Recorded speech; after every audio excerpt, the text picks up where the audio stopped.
I always do think that, I think every morning it's like, okay, why do I get up today? Why do I do what I do? I've been doing this for so long, I, forgot when I started almost. But when I get to the hub in Stockholm and I, meet my members, when I meet my team, it's so rewarding, right? Every time you see someone else succeed with their business, it's like, yes, I'm doing something right.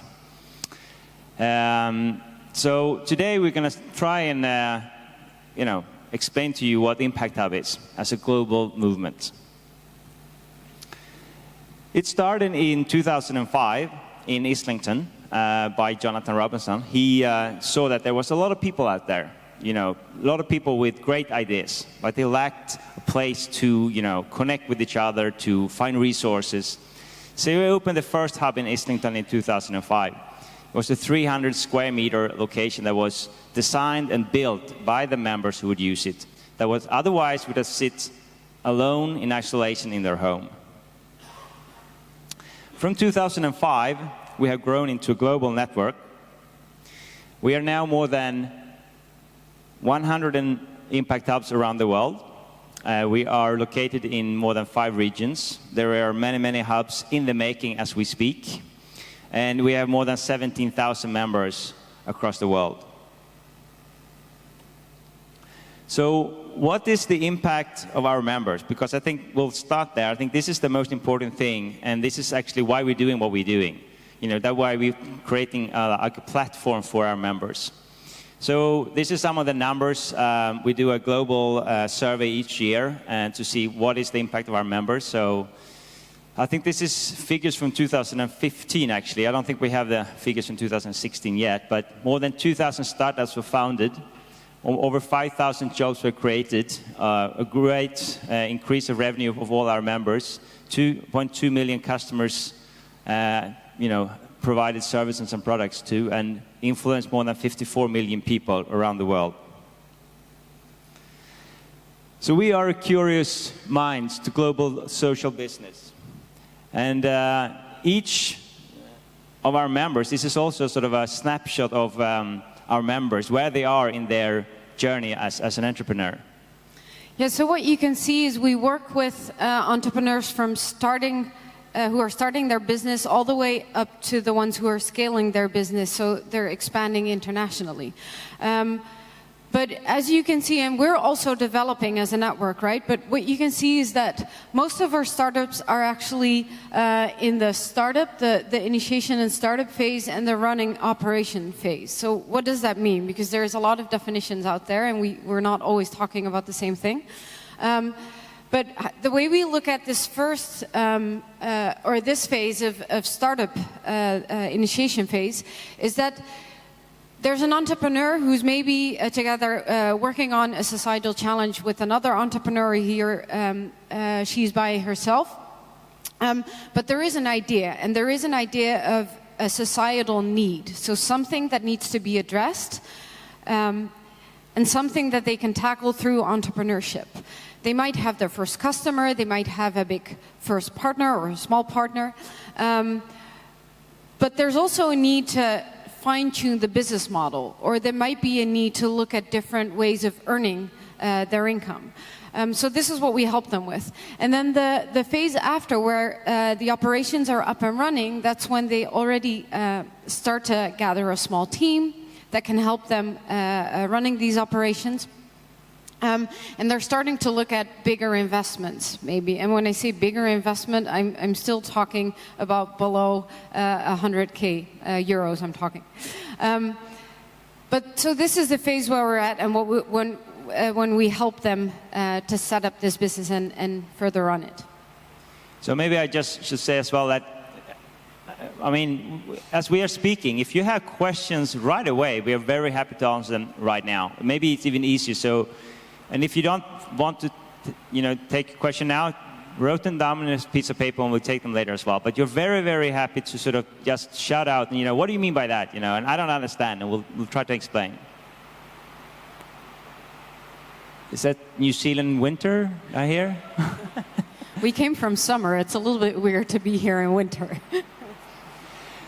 So that was some of the numbers of where our members are. So what do we believe is important when you build a community? You know, diversity is super important. Yeah. So this is another snapshot of who our members are.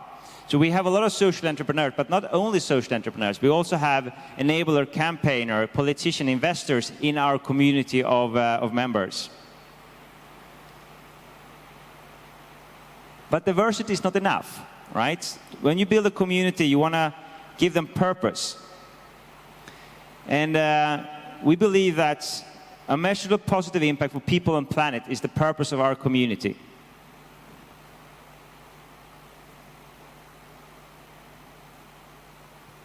So what we try to build is an ecosystem to prototype the future of business and society. And this is our value proposition. It starts with a space, a vibrant space where you use for co-working, events, meeting room, designed for collaboration throughout the world. Each Impact Hub is very different to the other one. This is not a franchise where we have a set of rules of how it should look like, where we buy the furniture from, or what kind of paint we have on the walls.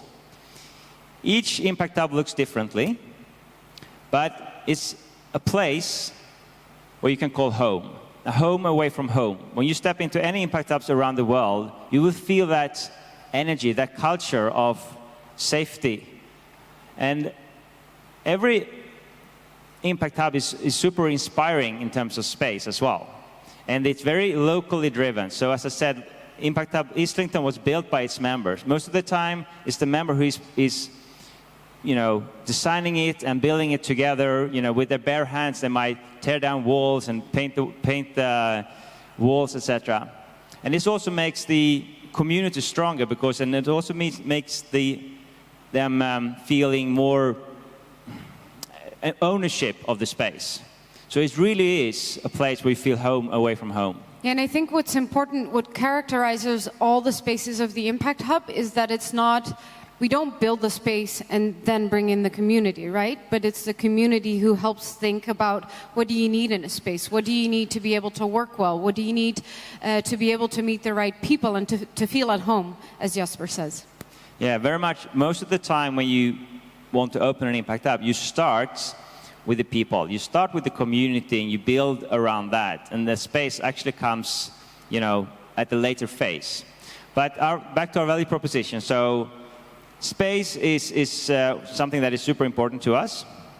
Meaningful contents. What do we fill the space with, right? Incubation programs, events, seminars, gatherings, social gatherings, etc., etc.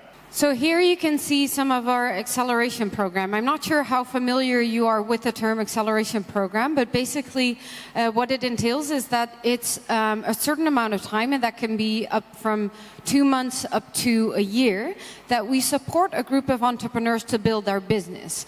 And it's very important that this is a group of entrepreneurs. So we have experts on our team. We bring in experts from outside of our team to teach these entrepreneurs how to build their business.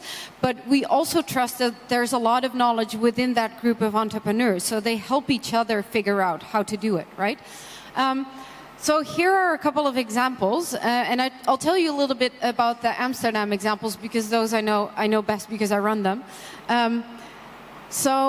Well, first, we have an international program. So about 2 years ago, we started to collaborate with 8 Impact Hubs in Europe, because we figured it might be nice not to support scaling at a national level, but actually to support companies who wanted to scale abroad, who wanted to expand internationally to increase their impact.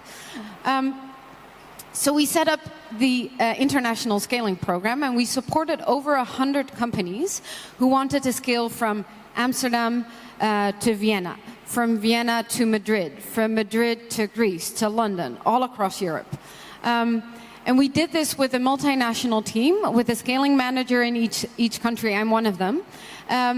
And we figured out how to support them best. So we had a couple of local trainings to make sure that they had knowledge about marketing, about business modeling, that they had the right financial model in place.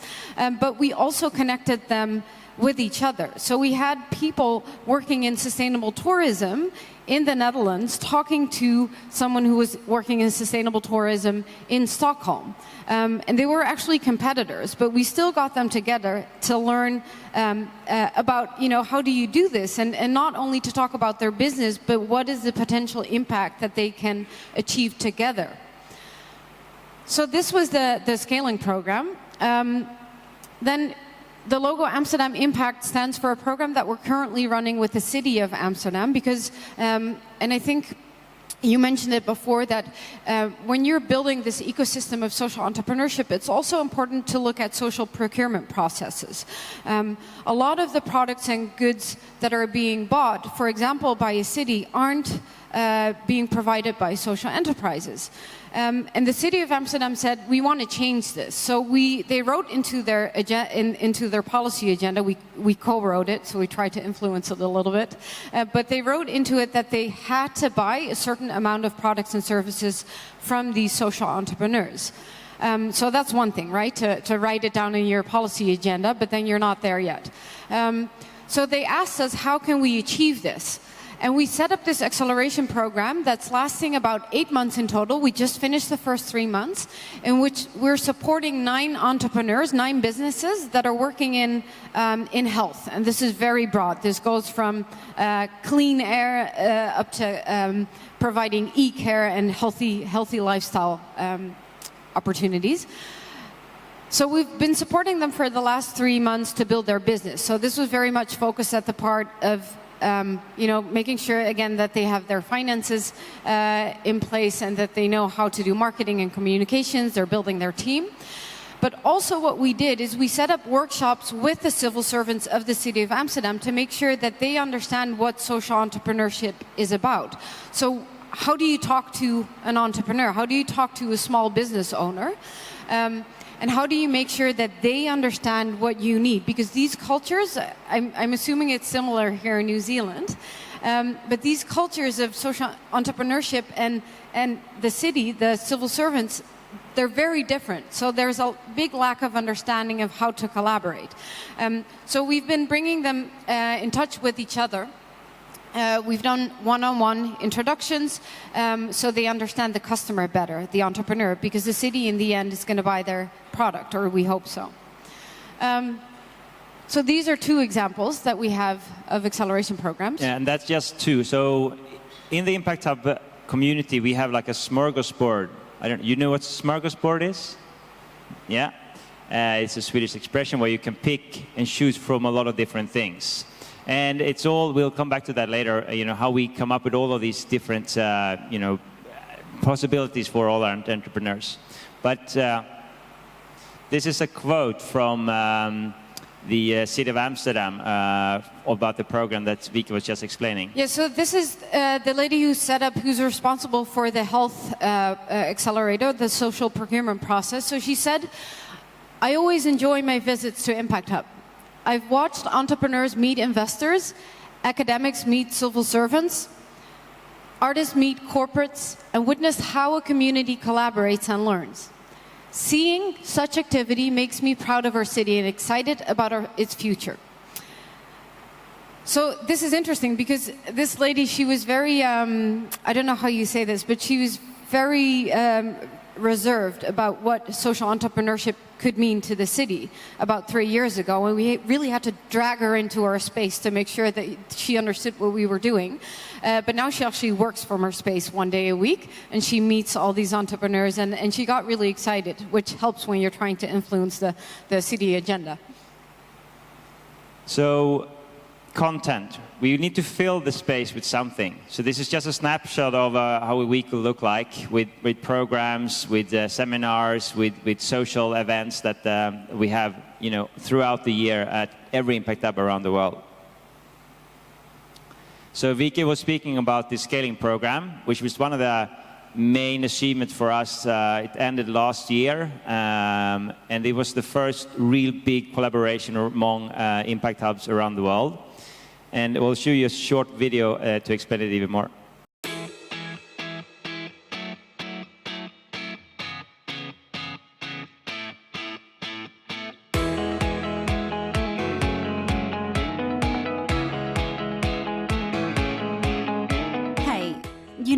I'm just one of the thousands of entrepreneurs who work at the impact hubs across the world to grow their social impact every day.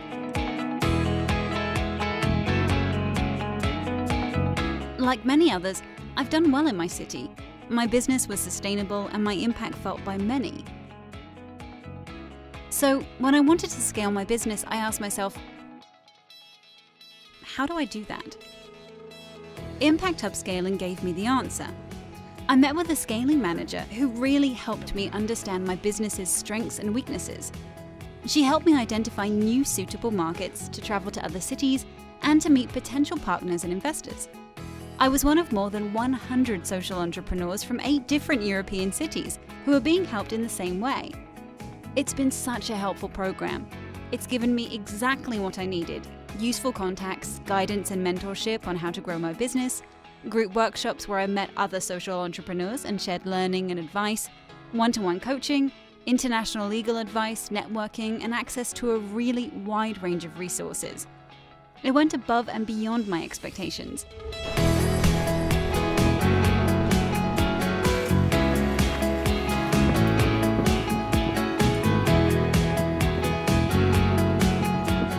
What was great about the Impact Hub was that it told me that I wasn't alone. Impact Hub scaling has really helped us work out how to run a business on top of what was our mission, which was to connect people with nature. The Impact Hub scaling for us was really, it gave us fuel in order to reach a new level. So recruitment, raising finance, guidance on HR policies, marketing. These are all things that are absolutely vital that we got from Impact Upscaling. A program like the Impact Upscaling is more ambitious, and it's about working with existing organizations to become more capable of repeatedly doing the good things that they're already doing. One of the most valuable aspects of Impact Upscaling is that the entrepreneurs get the opportunity to learn and collaborate with each other. We have a person in the Impact Hub you are scaling to that understands how it works in that community, in that environment, and can really help you in a personalized way. I think it's actually not just a service for the entrepreneurs, but a service to the society, because we are enabling the replication and spread of successful solutions to societal problems. Myself and the other 100 social businesses that took part in the program collectively helped over 3,500 people access new jobs. By the end, my social enterprise, together with all the others, had an impact on the lives of 300,000 people across Europe. Now that's something.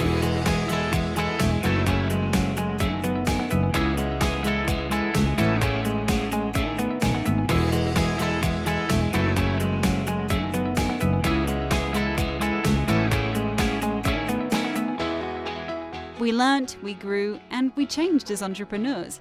We stepped into new places, listened to others' experiences, and learned how to face new challenges. We could not have done this alone.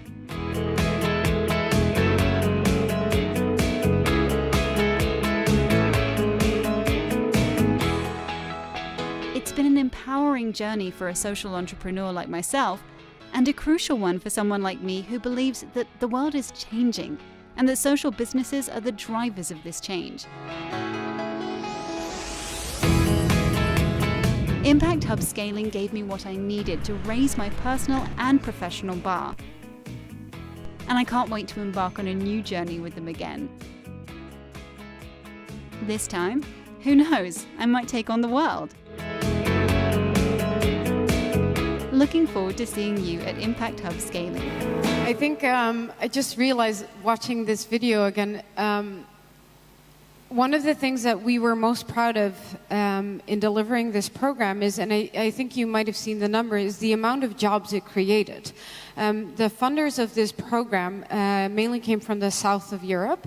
And they said you really, really need to create more jobs, because mainly in Greece and Italy and Spain, there's a really high rate of youth unemployment, and I've heard it similar over here. So this is just an example of what the social entrepreneurship sector can do for young people by creating jobs and creating real opportunities that are not just in a short-term period useful, but that really create long-term, long-lasting change. Maybe we should say something about how easy this was. This was a flow from day one. Nobody, it was so easy. Everybody knows how we could do this, etc. Right? Yeah, not really. No, it was interesting because when we started, we didn't know how to do this, right? So, for me, it's a very personal experience because I was the first one to start. I didn't have any colleagues in the beginning in this international team, so they gave me a blank sheet, and they said, and we had done research before, during 3 years in a European Commission program, we had done research into what do you need as an ecosystem to support these enterprises to grow and to scale. So we did know what to do more or less, but then how to set up the structure, that's something different, right? So I got this blank sheet of paper, and the founder of Impact Hub Amsterdam, she said, okay, we could just go ahead, just paint the picture. I'm like, oops, how am I going to do this? But we started drafting and just figuring out, talking to a lot of entrepreneurs, and also, having that research done over Europe. And we set up a draft, and then my other colleagues came on board from all these different countries. And I told them what I had been thinking, and they said, oh yes, this will work, this really won't work. In Italy, for example, you can't do interactive workshops. People want to sit and listen and hear the experts. So that's something really different. Then my colleague from London said, oh, I like this. I like the mentoring scheme, for example, but people cannot really pay for a space or they're not going to, because everything's for free here. I think that was also said yesterday by one of the speakers who comes from London. So it's a very different environment. So we had these challenges of, wanting to deliver the same kind of impact, wanting to deliver the same kind of program, but working in complete different circumstances. But I think we got a good first edition of it, and now we're developing it into a new version, and it actually scaled to South America and the States, so we're super proud of that. Yeah, so it's not easy. Nobody's going to say it's going to be easy to do change.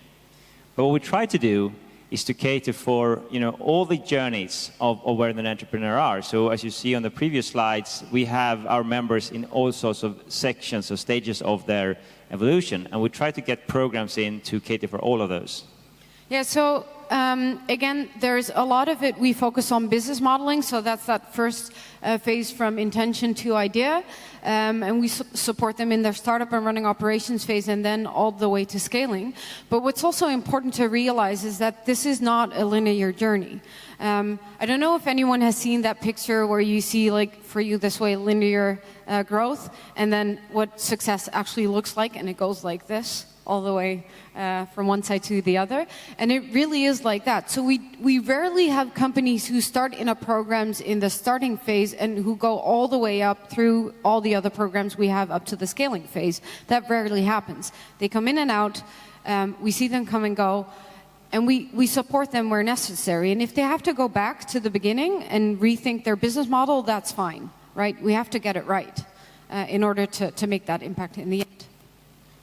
So when it comes to content, when it comes to events, programs, seminars, etc., we try to not build a moment. Today we are here with you, but we would like to see this as a movement, right? Try to set some seeds to grow, to expand into like a brilliant future. This is some pictures from when we launched the Swedish innovation agenda with the Swedish government. And this was sort of a one-off day conference with everybody that worked on it, but it set some seeds into working towards where we are now around social innovation and social entrepreneurship in Sweden. So that was two parts of the Impact Hub value proposition. The third part, which is obviously the most important and why we're here today, is the community. How do we, make sure that we build a vibrant community? A community of people who can share resources, who can support each other, who can host each other, and network together. And one of the things that we also do is see how much support does our member give each other. I mean, both Vicky and myself are from Europe, and we have a very good support system for entrepreneurship when you want to build your own business. But there is no other organization, to my knowing anyway, which has built a community of people that support each other. So this, again, is figures from 2015, where our members gave each other more than 600,000 of peer-to-peer support. And I think that's the most important thing that an entrepreneur needs, especially a social entrepreneur maybe, in their journey.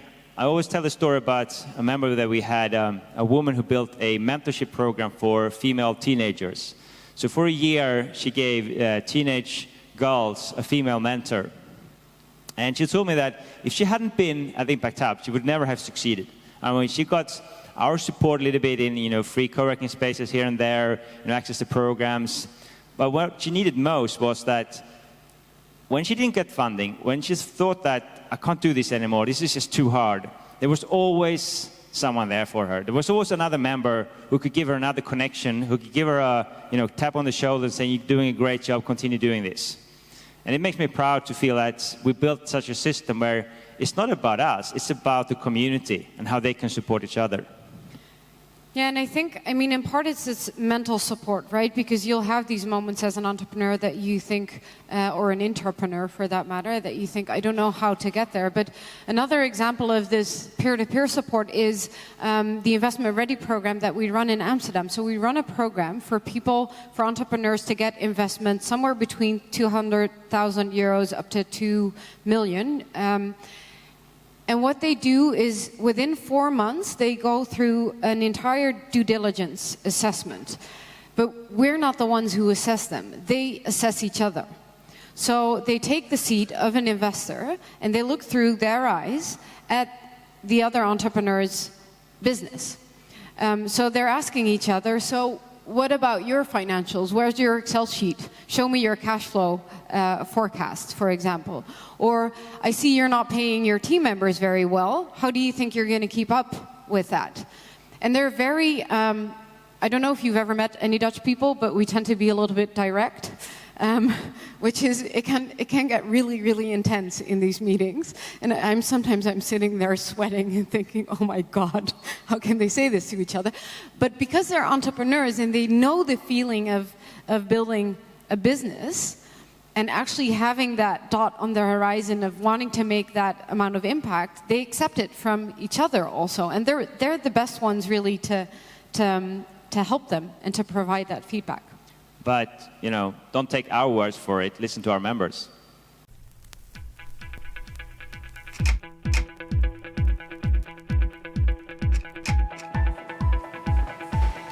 Impact Hub is so much more than an office space where you just rent a desk. It's a place where entrepreneurs, creatives, artists, and all kinds of people work to try to change the world. We believe that entrepreneurs have an impact on society, and Impact Hub Stockholm exists to support and connect those entrepreneurs with each other.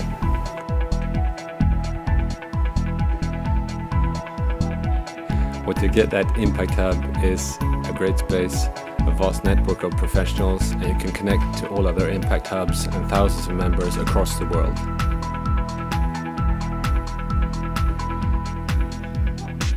Impact Hub also hosts great events and talks for the members. Before I felt that other things limited me in my projects, like I didn't know the right people, but now it's just time that's missing. It's like the day is simply too short.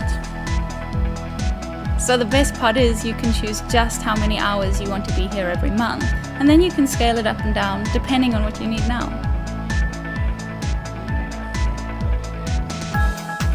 It's a community built for the 21st century by the people that will change it.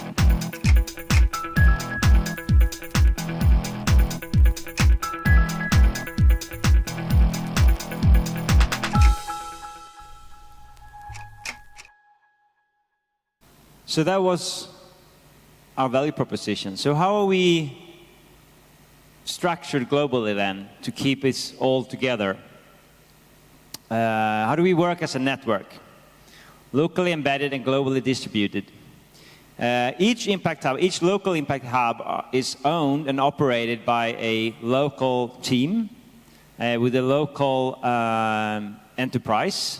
It can be set up in any legal form that is suitable for that local context. Some Impact Hubs are a for-profit business, some are a charity, some are a mix of both of these.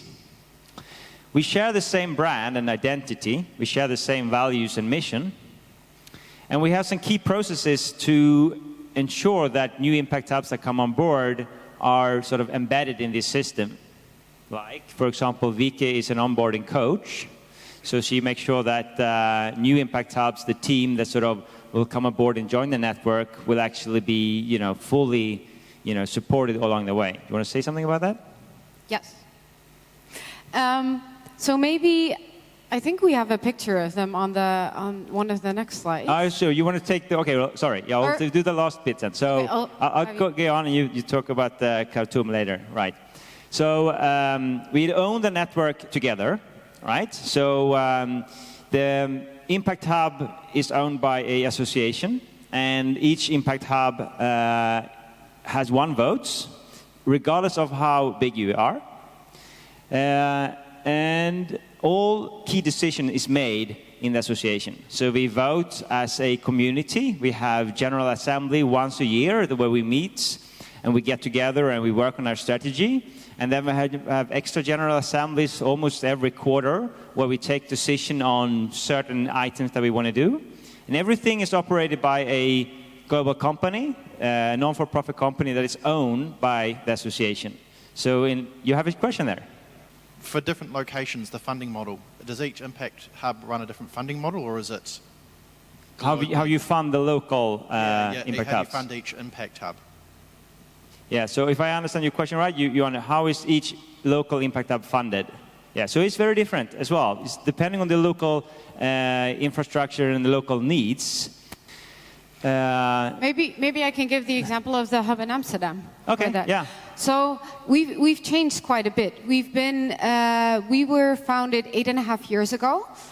So we were one of the first impact hubs in the network. And the situation was very different back then. So in the beginning, we relied a lot on external funding. So we had a big trust fund that supported us to set it up. And gradually, we moved away from those funds. So we tried to diversify our business model along the way. And what was interesting about it is that you're trying to support these entrepreneurs, right? So you actually don't want to take all their money for the services that you provide, because that doesn't make any sense. But still, you're a startup as well. So that's a bit of a tricky situation. So what we tried to do over the years and succeeded in it is to move away from having our members pay for all our costs, but to find a middle ground in it. So now we have, I think it's approximately 40% that comes from program income. So it's the acceleration programs, they bring in 40%, but the entrepreneur will pay, for example, 800 euros. I'm not sure what that is exactly in your currency, about 600 Australian dollars? Something like that. So they pay a commitment fee, actually, to participate in the program, because we feel like if we know that if they don't pay anything, then they're not going to show up, or it's, you know, it has a different feeling to it, but they pay a commitment fee. But the other part of our costs are then covered by, for example, corporates who or other organizations who hire us for our services. So I have a program coming up with WWF in which we're trying to support entrepreneurs who are tackling the plastic waste issues in the coral reef area. So WWF actually hires us to run a program with these entrepreneurs. So this and the city as well with this program. So that's 40%, and then we have about 40% coming from space and membership. So it's partly from the entrepreneurs who pay to use the space. So they get unlimited amount of coffee, which is very necessary sometimes, and they get to use the co-working space. But we also use the space to have other organizations book events. So we have some rooms that we can host events in. We do it for them, or they just use it. And then the other 20% comes actually from extra consultancy projects or things like that. And this is obviously different for different local environments as well. In Stockholm, when we started, we took a bank loan, literally, and we hired a space, and then we invited our members, and we worked from there. Impact Hub Westminster is owned 40% by the municipality of Westminster. So there's all sorts of different setups around the globe. There's no sort of, this is how you have to do it. I think some key things that you is really good in the very beginning is to have a partner in the city, right? Or a fund or someone that is backing the team that wants to do this. But it's super important that I think that the Impact Hub is not, because we've seen also in the network where you have been supported by the city 100%, and some of that time has actually failed because we want to create a business out of this. Each Impact Hub is a sustainable business in itself. So it's important that it's not funded 100% by some trust fund or some philanthropic institution, right? So it's also a business to run this. So innovation from the edges then. What we try to build then is as we said, we mentioned some of the programs that we have. So all of these programs happen at the edges. So we want to make sure that we're not a centralized organization where we have a top-down structure. So all of these things that is happening, locally, and then it's distributed, and we have a platform where we can share all of these resources, and then you can sort of take it down and work with it and implement it locally. And now we come to the example of Khartoum, which is one of the most recent Impact Hubs that opened. Yeah. So Jesper already mentioned my global role. So what I do, I have the opportunity of working not only in my local team at Impact Hub Amsterdam, but I've also become what they call an expert associate. So there are some people that have been working for the Impact Hub, for a local Impact Hub for a couple of years that have gathered experience in a certain area. In my case, that's acceleration programs. That want to share that experience with new Impact Hubs. Because we feel like, and this is a really important part of how we work, if you have gathered knowledge about a certain topic or about a certain way of doing business, then you need to share it with the network. You don't want to reinvent the wheel twice.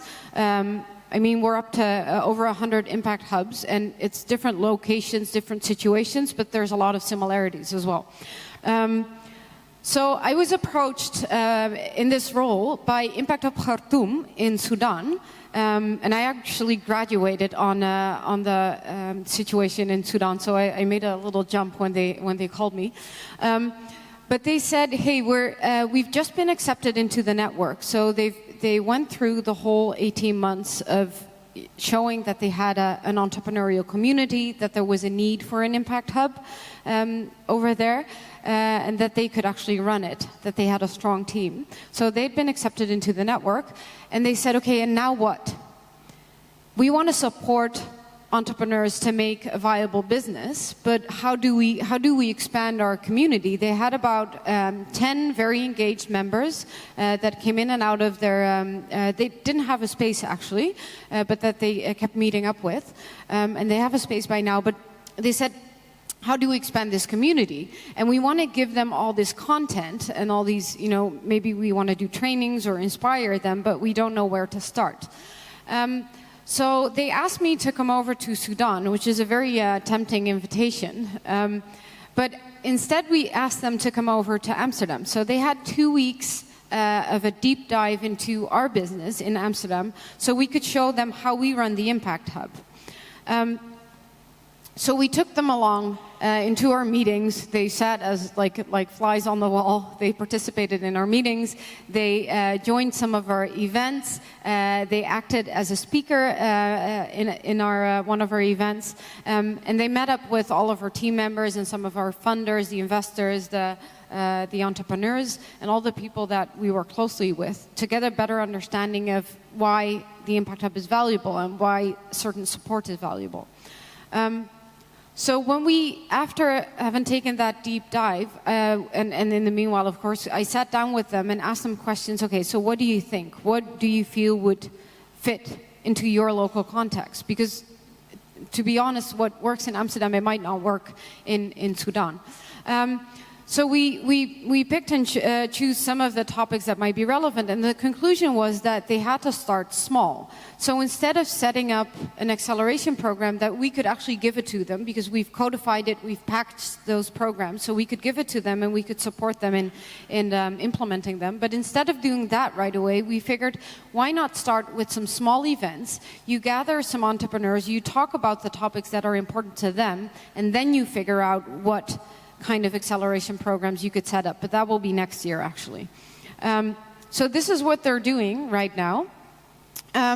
And we'll continue to work with them. It's not a very short process. I'll probably go over there at the end of the year to start implementing a business model challenge, which is the very first phase of entrepreneuring, where they look at the business model. And we'll start working with agricultural entrepreneurs, so farmers actually, which is not the kind of sector that we work with in Amsterdam. But over there it's really important to take those traditional farmers and to teach them how to innovate their current business, because you don't want to go there and say, hey, let's work on the Internet of Things if that doesn't suit their experience at all, right? So this is what we've been doing so far, and we'll continue to work with them. And I'm not the only one working with them, so they're also working with people from other sides of the planet, actually. Yeah, so the onboarding process normally, I mean, we have gone from one single impact hubs to over 100 in like 10 years. So we also grown exponentially, and so we almost struggled a bit ourselves with how do we manage this growth internally as well. But we also figured out a way of onboarding new hubs to be really thriving and you know, sustainable from day one, right? So we have learned a lot on the way. But having said that, it's also really, really important for us that new hubs feel that they can teach us something, right? Because this goes both ways. I mean, I think when we initiated a seed program in Africa and we started getting African impact hubs on board, it changed the network, right? They have another perspective on how to do things. And I think this is also key to when we're building our global community. So, that was a little bit about, you know, who we are. Now, we want to talk a little bit about why we're doing what we're doing. You know, we've flown all the way from Sweden and Amsterdam to be here with you today. And I think we do that because we believe that we have a global challenge, right? We are connected. We have never been more connected than we are today. But we've never seen a bigger global challenge than we have today either. So what are our challenges? And what are our challenges for social entrepreneurs and social innovation? In Sweden and Holland, as I said, we have a really good ecosystem for enabling entrepreneurs. When it comes to a social entrepreneur, though, I think it's different. And they need something else. They are doing something else. And there is a big difference between an entrepreneur and a social entrepreneur. I mean, Dennis mentioned some of the figures around how many entities that actually consider themselves to be social enterprises. So, I mean, the whole notion of what is a social enterprise is also a good conversation that we can, you know, spend the whole week of discussing. But I don't want to be in that mood, that last minute panic to see what do we need to do, right? The entrepreneurial journey, as we spoke about, is a roller coaster. I mean, I'm an entrepreneur myself. I've been on this roller coaster for a long time. And at Impact Hub, we try to cater for all of these, you know, different stages the entrepreneur will be in. At Impact Hub, we have a lot of different entities, different entrepreneurs who do different things. Dave Cape here is a Swedish guy called Anton, and he had autistic disease, not disease, but he was a bit of an autistic child when he was little, and he felt that he needed to build something to conquer, to prevent this, to give them a tool to manage their daily life. So his approach was to sort of find a solution to this problem. His approach was not to find a way of making money on addressing this solution. Hand Discover is another interesting organization that was part of the scaling program. You probably heard about Airbnb. This is Airbnb for the disabled people. The founder of Hand Discover's son has a disability, and he noticed that when he was traveling, it was really hard to book through Airbnb because it could ruin your whole vacation if you come to a place and all of a sudden you realize that there's 4 steps up to the bathroom. So he saw a need and he wanted to find a solution to this need. This is a fantastic business, and I don't think it's going to take long until Airbnb, buy them up. But his approach is that he needs to find a solution. And I'm going to come back to why and what's the big difference in here. We're going to hear some more about other interesting conversation or enterprises. This is my favorite part of the story that we're telling you. I want to talk to you about tampons. I think people are waking up again now, maybe. The reason that I want to talk to you about tampons is because it's such a big taboo. And it's one of the topics that founders Wendelin and Mariah of Yoni are addressing. So one of these ladies, she was diagnosed with, how do you say that, an early stage of cervical cancer. And it changed her life completely. She started doing research into what might be the potential causes of this. Luckily for her, nothing happened. She underwent treatment and she's fine now. But it did make her realize that there's a lot of health issues, and particularly for women, that we don't talk about. And people actually die. This is one of the main causes in Europe for women to die of. And so what they did is they said, we need to change this. So when they found out that the use of tampons and pads, you use them in the most intimate parts of your body, and they have toxic materials in them.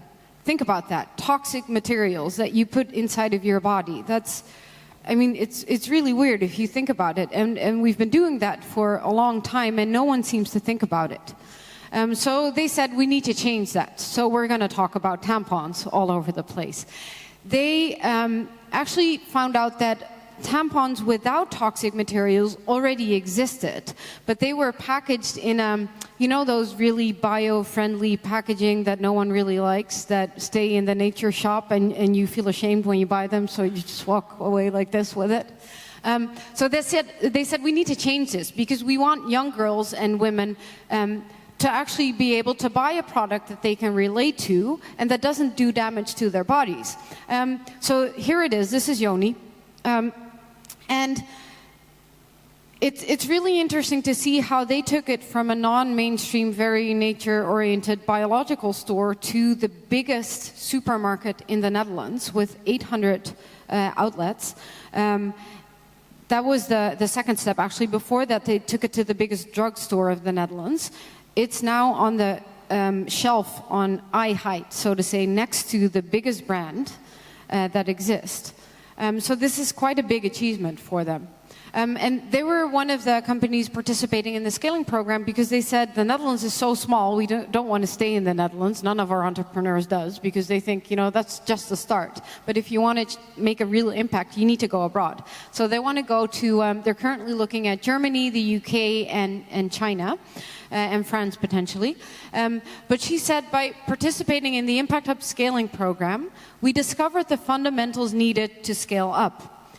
Talking to fellow entrepreneurs and experts inspired us to overperform and come up with questions we didn't even know we had.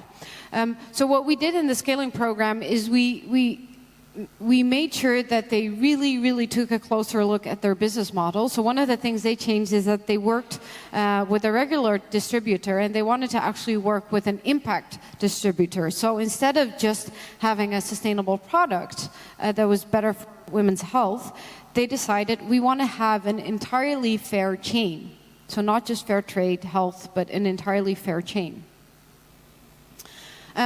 So that was Yoni. Enough about tampons. You see that pink diamond over there? It's one of my other favorites for a different reason. I can't actually afford it. But this is not a real diamond. So this diamond, it does not come from a mine, which is interesting because this has never been done before. They're one of the first, actually. This is a laboratory-created diamond. So it's made by people, which means that we're not damaging the mines, the environment, by making these. And the experts actually don't know how to differentiate these from real diamonds. So as you can understand, they're shaking up the diamond industry quite a lot. And what I particularly like about this entrepreneur, he's only 26 years old.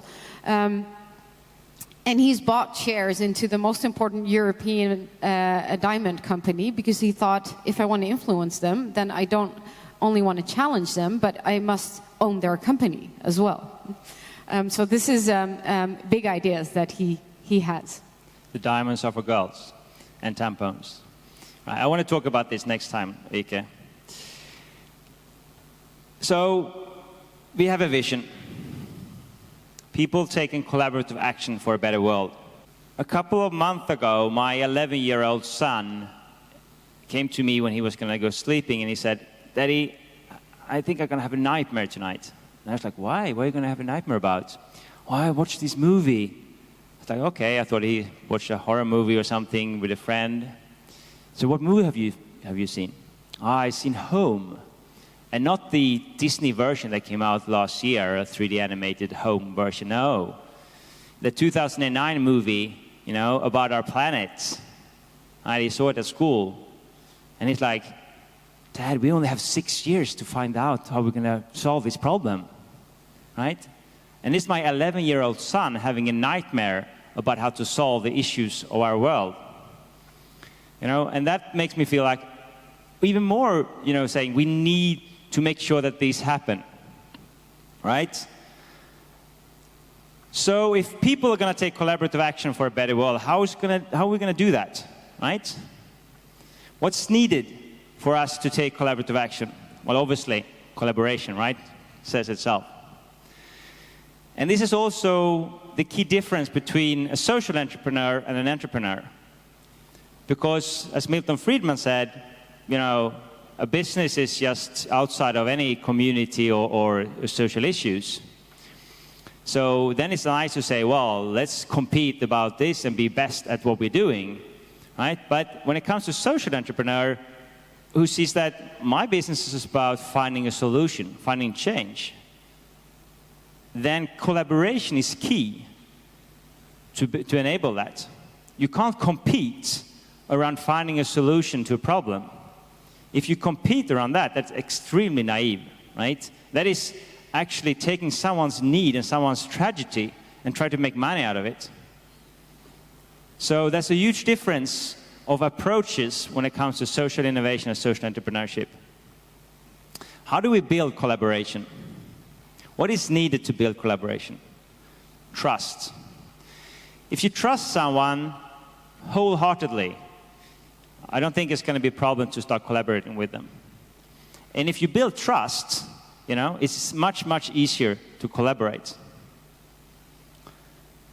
So collaboration and trust is needed for people to take collaborative action for a better world.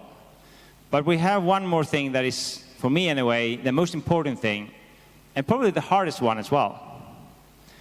And that is courage. It takes courage to walk down a path that has not been, you know, gone before. To do things that no one else has thought about. It takes a lot of courage. But if you do it together, then it's not that easy, or it's not that hard actually. So we're gonna sort of end the presentation here with a quote from another really inspiring guy, not Milton Friedman, this is an American philosopher, Howard Zinn. What matters most is the countless small deeds of unknown people who laid the basis for the significant end that entered history.